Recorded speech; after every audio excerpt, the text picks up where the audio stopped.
Welcome to Connecting the Dots, a non-traditional legal program with your host and trusted advisor, Liz Myska, your guide through the web of life's dilemmas.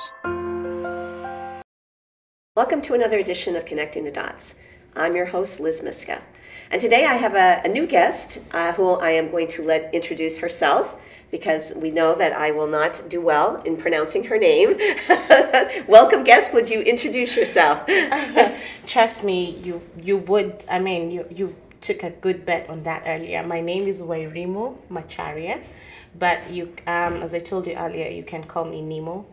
I am a housing coordination mediator. Sorry, my background is in peace and conflict resolution, and I'm currently doing housing mediation with Family Services of Central Massachusetts. Mimu, peace and conflict resolution. Tell us a little bit about that. So, as I said, that's my background. So, my general qualifications is international relations. So for my master's, I did a concentration on peace and conflict resolution, and probably by the time I'm talking more about myself, that I actually got my degree from here before going back to Kenya.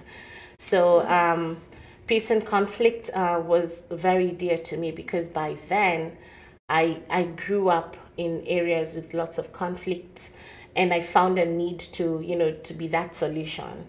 I was very eager to take, my social status to a professional level, because even before college, I was always this person trying to, make peace out of any situation. So that's what I have my qualifications in. And mostly very passionate about community dialogues and conversations around that. Wow. So you're, if I'm understanding you correctly, you're from Kenya? Yes, I am from Kenya. And how long have you been in the United States? And you said you got your degree here, so I'm Yes. assuming it's someplace here in Worcester. No, actually not here in Worcester. So this is the interesting bit. I consider myself a returnee. So I came here for school when in my 20s. That was between 2004 and 2010. So I came here for school. I was in San Diego, California. Oh, nice. Yes, I was in the United States University in Kenya. So I transferred to the sister campus in San Diego. So after my qualifications, I went back home in 2010 to now. That's where my expertise now I felt was needed most, because that was the area that I was familiar with and the conflict going on there. So then I recently came back and with my children. Now I'm a mother, and we came back end of 2019, just prior to the pandemic. Wow. So we came back here to settle now here, because with now my experience and expertise, I felt I was now in a position to now come back, because I had that leeway to either be in Kenya or be here. So you the first time you came to the United States was the West Coast. Now you're here on the East Coast. I would imagine that's a very different experience. It's very different. But prior to that, my family lived here, but I was going to school in San Diego. So I had holidays that I would come back here, but I would still find it very strange, because remember, my orientation to the United States was San Diego, California. Right. So it's very different, but I'm glad I got that exposure, because even when coming back, I could still make an informed decision on where to settle. So I still came back to Worcester. Wow. So tell us about what you do for family service. I believe you said the housing coordinator. Yes. So tell us about what you do, and again, how you bring your background in peace and conflict resolution into that arena. All right. So with Family Services of Central Mass, I'm in the mediation department. So in the mediation department, we have the small claims department, like that's the court department, and then there's the housing mediation. So there's normally a training, and I onboarded Family Services of Central Mass as I took up their training. They normally have sponsorships as well, so I was one of the recipients, and after that started volunteering for them. It's in the volunteer phase that actually someone is able to have to be floated around in all these mediation scenarios, and as time goes by, you get to know probably where your heart or your expertise falls in. Okay. So that's why I'm in the housing coordinator position right now. I was hired after that process, just initially as a student. So right now, what it entails is basically preserving tenancy, so landlord-tenancy conflicts, out of court, of course, trying to use alternative dispute resolutions out of court. I mean, and that's where, with my background in peace and conflict, it comes in because we provide the community with a platform that's more laid back, and I normally call it's like a humanitarian platform where it's not a win-win situation, because besides that tenancy, besides that being a landlord, there's also the humanitarian. We'll always be human beings. Creating harmony is better than a win-win or lose-lose situation.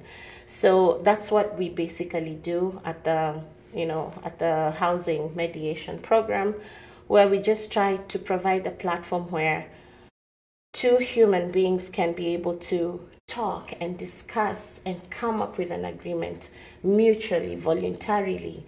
And of course, we at the same time, we try to be very confidential about the process.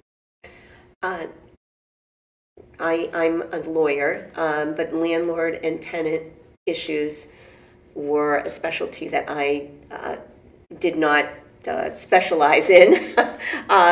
But I'm thinking your description of humanitarian. So a landlord is a person, yes. A tenant is a person. Yes. They have differing objectives. The landlord is renting space to a tenant for money, and the tenant is living in that space and paying money to live in a habitable space. You can see where, when there are human beings involved, there can be a dispute about from the landlord if the tenant says, "I'm not going to pay you because the faucet is broken or I don't have heat," and you can see where the tenant can say, "My children are cold in this house, so again, I'm not going to pay you." So automatically there's conflict. Yes. Yes. Automatically there's conflict. Yes. Is it, and you said this is an alternative, is it a hard sell for landlords to consider mediation as opposed to a tenant considering mediation? And then again, I'm not trying to test you or trick you, but I would think that a tenant would be appreciative of some muscle. In other words, they're not going it alone against a landlord who may own lots of properties, and just considers, well, I get rid of you, tenant, and then I just put somebody else in there who's not going to complain or who's going to pay me. So are those the types of issues that are prevalent in what you do in our department? So I'll create a couple of, I'll break it down this way. First of all, remember there's the pre-pandemic and post-pandemic, where we're sitting, a lot had to be considered post-pandemic because so many tenants and even landlords were affected. No money. Yes. And again, there's conflict and there's business. And there's also now the humanitarian aspect. Because when you think about it, it's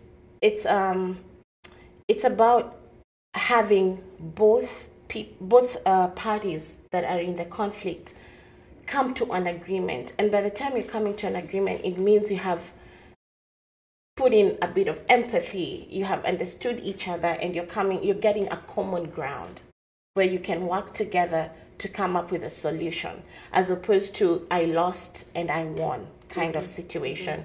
So the reason I'm mentioning post-pandemic is because our program also with MOPC, which is Massachusetts Office of Public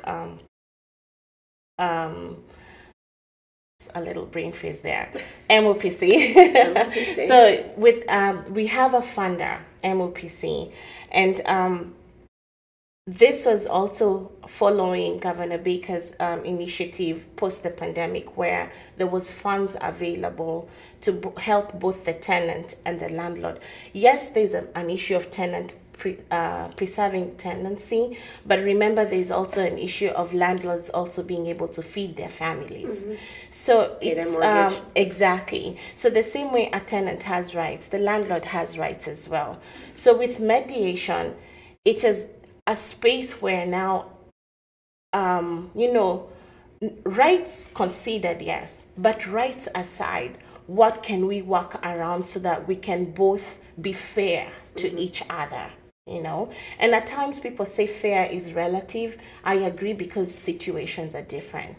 So in this particular case, we work with also some agencies that the Department of Housing Coordination came up with, DCHD, where they provided a platform that us as mediators are also working with agencies that help with funding. And the reason I'm mentioning that is because this is a fund that's available, and we do have a lot of mediation to make sure that not only are the tenants or landlords getting these funds, but there's also a due process that can talk about, okay, we get the funds, then what next? Because at times with the tenant, with these funds, they're called the raft funds, at times there's a concern of, okay, you pay the arrears and then what next? So it's also a good space in mediation to discuss such alluring issues, so that it's not like us, the landlords against the tenants, or the tenants against the landlords. It's just about getting fair ground where there's an understanding that is mostly not available when it comes to the courts. Right, yeah. Where there's a winner and a loser, or it appears there's a winner or a loser. Exactly. So that's how we come in, and we will mostly get our referrals from these agencies. Right at the moment, we are working closely with CMHA, which is the Central Massachusetts Housing Authority, and we are also working closely with RCAP. Those are the two main agencies, but also there's self-referrals where you can see you have conflict with your landlord. They will still, we will still get sourced out for that, and we accommodate self-referrals as well. How do people find out about what the housing issue? In other words, are they referred from these, from, you had mentioned RAFT or RCAP, or yes. Are they referred? Do you find that the tenants in particular are somewhat afraid because they're afraid they're going to be punished for speaking up, or they're going to be evicted? Can you comment on that? So at the moment, for a case to get to us for mediation, it means they've already received an eviction notice, okay, right? And now we come in between the time that you get the eviction notice to before it gets to court. Because remember, even in the courthouses, there is a court mediation process. And more often than not, we'll find some cases that have already, because of, there's also a process between applying and by the time you get to the mediation, they might already have gotten a court date. So it's entirely up to the parties. Remember, and maybe I can just mention the principles of mediation. Please. It is very voluntary. It is confidential. It also requires self-determination from both parties. And by this, I mean both the landlord and the tenancy, regardless of who has brought the case to us first, whether it's the landlord or the tenant or the housing agency. We have to confirm an interest of participation from both parties so that they are aware it's voluntary. And the reason why it's important to reiterate is because by the time you're coming to the mediation, then that means you're willing to find a solution. You're willing to find a solution out of court. You're willing to take up alternative dispute resolutions. So when that is understood, then that takes away that element of fear. And again, I'll go back to me, like tenant against landlord or landlord against tenant.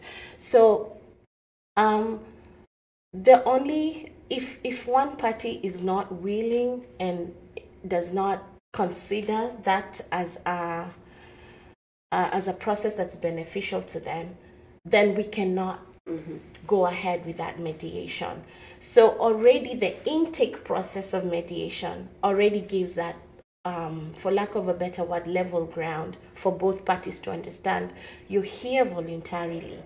You're here because you have there's self-determination that we want to solve this.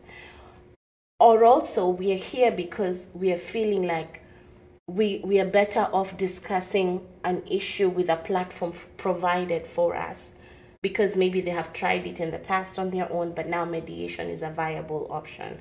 So that said and done, I think I've answered your question as far as the barriers that seem to be there initially. Just the intake process kind of breaks that down. And also as mediators, also, we are very neutral. So there is no given time that regardless of the situation that comes in at hand, that you will take sides or you will give an indication to either the landlord or the tenant that we understand you better than we understand them. So that also creates that environment to see, we are both being heard equally, and we now have a chance to, speak with each other and not necessarily to each other. So the basic principles and processes of mediation also create that platform to be able to break those barriers of fear, or I'm not going to be heard. And again, we are in a community that we have resources, because I don't want to create an idea that everything that comes to mediation is all glory and hooray, we've solved it. We also have the mechanisms to know that we can retry, because mediation is also very fluid. It could take more than one mediation to come up with a solution. Or it may take us knowing that, okay, this is now not our area, but we have a resource for that. So, basically that breaks, those little, corners that people might be put into out of not having good relations in the past, or lack of money, not being able to pay your rent on time. I believe mediation is that place that now makes you exhale and now like, okay, let's try this again. You're making me smile because pre-pandemic I took the basic mediation course, and again, I'm a lawyer, so I was struck by the contrast with the legal system and the perception of the public, yes. and again of lawyers, that there's going to be a winner and there's going to be a loser, that you want to hire the best that money can buy as a lawyer, because you want to like whack your opponent over the head. Yes. And mediation is not that. Mediation, as you're saying, it's a level playing field. It's neutral. People Yes. are neutral. You have your opportunity to speak, and and again, having gone through the process, everybody gets their turn, but not just to hold sway and to take over. People are then brought back together again, and they're taught to listen to what the other person is saying, not just get up on their soapbox and then say, well, I do this and I do that, and I'm important, and I'm in charge, and you're lowly and you're nothing, and again, it gives people it's a different model that I think is much more. It's much more beneficial that you use that word, much more beneficial, because it allows human beings to interact. Exactly. And not, and be persuaded or be convinced or to see, all right, well, I may have something that I said that's persuasive, but on the other hand, I concede that this is, I'm not as lily fresh as it would appear than the way that I've constructed my story. Exactly. And there's also chances are very high of eye-opening instances in mediation. And by that I mean, when in the court process you're there to state facts and move on. In mediation, because of the platform for listening to each other, there's a lot of aha moments in that particular setting, because now if it's the landlord, they're like, oh my, I did not know that. I did not see that. Right. And the same to the tenant. Oh, wow, now I understand this better. And it's a fulfilling moment. And the mediation field, I believe, is a field that it's there, but it also needs to have more emphasis, because it's a platform that's honestly very vital to remember. Conflict is there constantly. It is there constantly.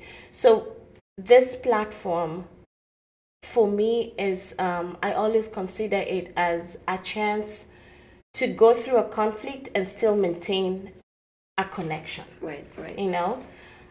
Which is something that mostly alternative dispute resolution routes take. The core is to preserve those connections. Yeah. Well, it also, and you use the word humanitarian. It also is encouraging communication, not the best that money can buy, and not if there are lawyers involved or parties involved, one may be more glib at and more persuasive or more convincing than the other. But it's not based upon the situation. It's based upon, you hired somebody who's concocted a good story, and the other person is at a disadvantage because they didn't hire a person and they can't advocate for themselves. So it's also advocacy, it's awareness, it's communication amongst people, and utilizing those skills, which I would imagine, given what little I know about you, that probably was what, peace and conflict resolution, is that would appeal to you, that you can acquire this information and you can know about it, but you need to put it to work, and putting it to work involves human interaction. Sure. And for me, the highlight is giving people the space and platform to come up with their own solutions, as opposed to giving them the solutions. Yes. And mediation is all about that, because we are neutral as mediators. Right. We're not going to give suggestions or ideas as to how neither the conversation nor the mediated agreement is going to go, but we're there to facilitate your conversation. So from the word go, it's more of, okay, now we're here, we have to make this work, because no one is going to make it work for us. Do we want to use this time to come up with a solution? Yes. And remember, the process the mediation process is free, simply because we get a grant to do that. It's a community resource that is there, that is not being charged. Of course, there's, as I said, it's a mediation program. There's some instances where there might be consideration of a sliding scale fee, but in housing, you're not being charged, and it's a resource that's very beneficial to the community to know that they have this. It's like an accessory. You have this accessory with you that you will help you make life better for you, and not just for you, for your neighbor. And just come up with your own solution. Take ownership of your issue and take ownership of your solution. I'm very passionate about just the fact that at times we have a tendency, even as organizations in the social work field, to maybe give blanket remedies according to our professionalism or what we have studied or according to the books. But we forget that there's some really grassroots issues that no book can account for, because it's a daily process, it's daily living for these people. So any platform that can be used to have people come up with own solutions, and that's what mediation does, should be on top of the list for any social work out there. And you're talking about empowerment. Exactly. Exactly. We are running short of time. I'd like you to do two things. One, tell people how they could get in touch with you, okay. And talk a little bit about, there's a basic mediation course coming up. So do those things to wrap up, please. Okay, so with Family Services of Central Mass, we normally have a training that's once a year. It's upcoming in April, and this is going to be a 36-hour training. For more details, we have a flyer on our website, which is the Family Services of Central Mass. But I'd like to reiterate, as much as Family Services of Central Mass has been around for over 130 years, we got affiliated with Seven Hills, so you will find us under Seven Hills. Also, for the email to reach us so that you can get more information about us, you can reach us on mediation@fscm.org. And just a little bit more about the training. It's going to be for 30, as I mentioned earlier, it's a 36-hour, 32-hour in class, 4 hours on your own, and I'll be more than happy to give more information on via email. But also you can reach me on 508-762-7835. It's been an amazing opportunity to talk about mediation, which is really our core, and I would call it reaching our outreach mechanism to be able to to provide a platform for creating peace and conflict in the community. I can't add any more than that. Thank you so much, Nemo. Thank you. Yes, that's okay. Nemo is okay. for being my guest today. Thank you. Thank you very much. Join me again for another edition of Connecting the Dots. Provided in this show is not a substitute for consulting with an experienced local attorney and receiving counsel based on the facts and circumstances of a particular transaction. To contact Lizbeth, email her at lisbeth@elizabethlmyska.com or call her office at 508-753-7681. We're online at connectingthedots.lawyer. Executive producers, Liz Myska and Jack Peacock. Producers, John Medberry and Bill Hamilton. A production of Elizabeth L. Myska, J.D., LLM, in association with Compliments.